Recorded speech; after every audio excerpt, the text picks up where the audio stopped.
안녕하세요. 오늘은 좀 특별한 시간 여행을 떠나볼까 합니다. 15세기 조선.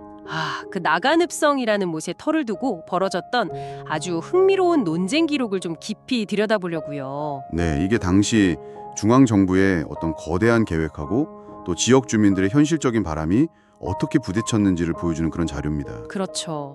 오늘 저희의 목표는 당대 최고 전문가들이 정말 심사숙고해서 정한 그 성터에 대해서 왜 지역 관리들은 자꾸 옮기자고 했을까?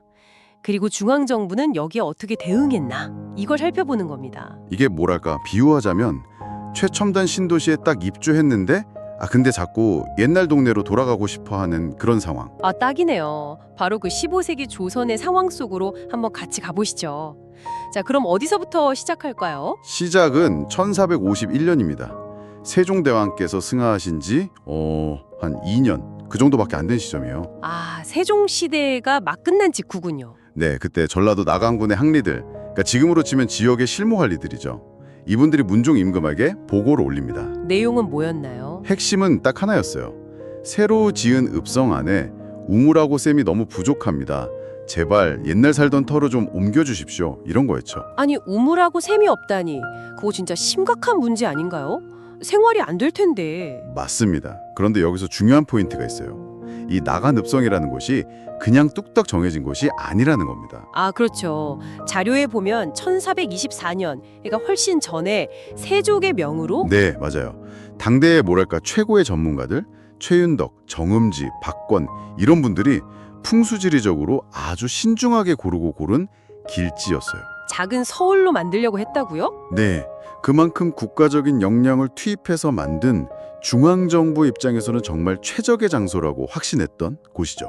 아하, 그러니까 국가가 보기엔 완벽한 계획 도시인데 정작 사는 사람들은 물이 없어서 못 살겠다. 여기서 딱 부딪히는 거군요. 바로 그 지점입니다. 국가가 생각하는 이상적인 계획과 지역사회가 느끼는 현실적인 어려움이 충돌하는 거죠. 그럼 중앙정부는 이 상소를 어떻게 받았을까요? 아이고, 물 없다니 큰일 났네. 빨리 옮겨줘야지 했을까요? 아닐 것 같은데. 역시 예리하시네요. 당연히 그렇게 쉽게 받아들이지 않았습니다. 당시 공조판서, 지금의 국토부 장관쯤 될까요?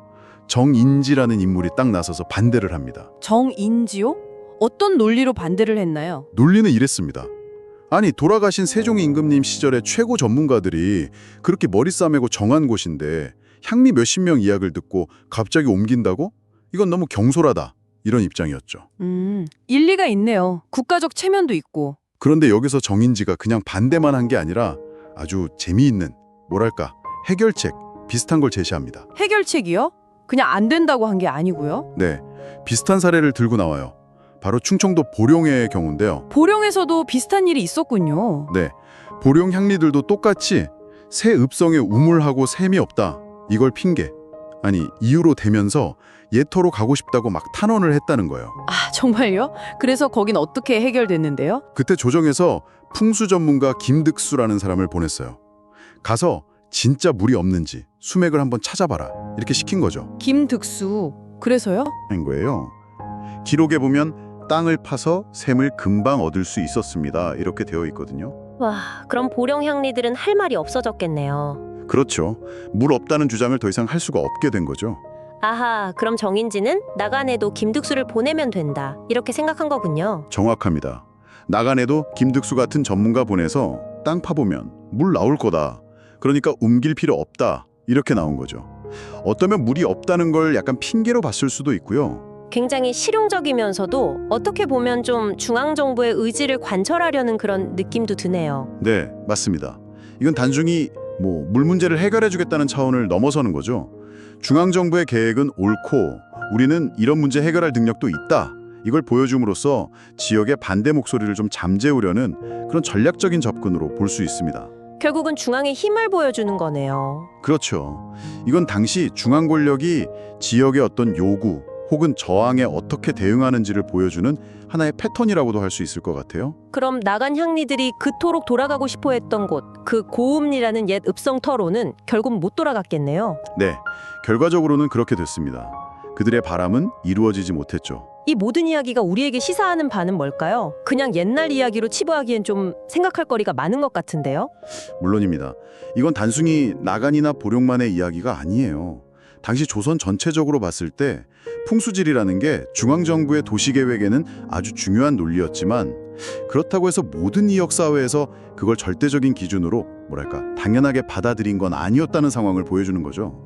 그러니까 국가가 내세우는 어떤 이상적인 기준과 지역 주민들이 실제로 느끼는 현실적인 필요 또는 전통적인 애착 이런 것들 사이에 늘 긴장감이 있었다는 거군요. 네, 맞습니다. 국가의 큰 그림, 풍수와 지역민의 삶, 물, 예터에 대한 애정 사이의 괴리랄까요? 이건 사실 오늘날에도 우리가 계속 고민해야 하는 문제이기도 하죠.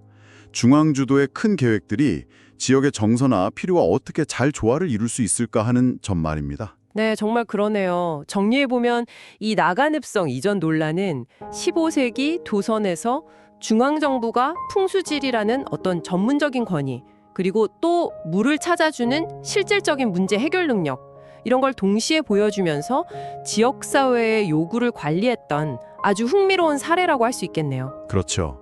세종시대에 그토록 공들여 만든 작은 서울을 어떻게든 지키려는 중앙정부의 강한 의지가 엿보이는 대목입니다.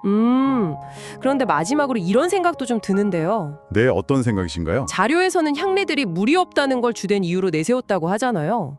그리고 중앙정부는 그걸 약간 핑계처럼 보거나 아니면 해결 가능한 기술적인 문제로 치부했고 네, 그랬죠. 그런데 혹시 말이죠. 그 나간 주민들에게는 정말 물 문제 말고도 그 조상대대로 살아왔던 고음리라는 예터에 대해서 말로는 설명하기 어려운 더 깊은 애착이나 어떤 정서적인 이유가 있었던 건 아닐까요? 그럴 수 있겠네요. 기록되지 않은 마음 같은 거요. 네, 전문가들이 세운 합리적인 계획을 넘어서는 그 땅을 정말 내 고향으로 느끼게 만드는 그런 보이지 않는 가치들 그런 건 과연 뭘지 여러분도 한번 같이 생각해 보시면 어떨까 싶습니다.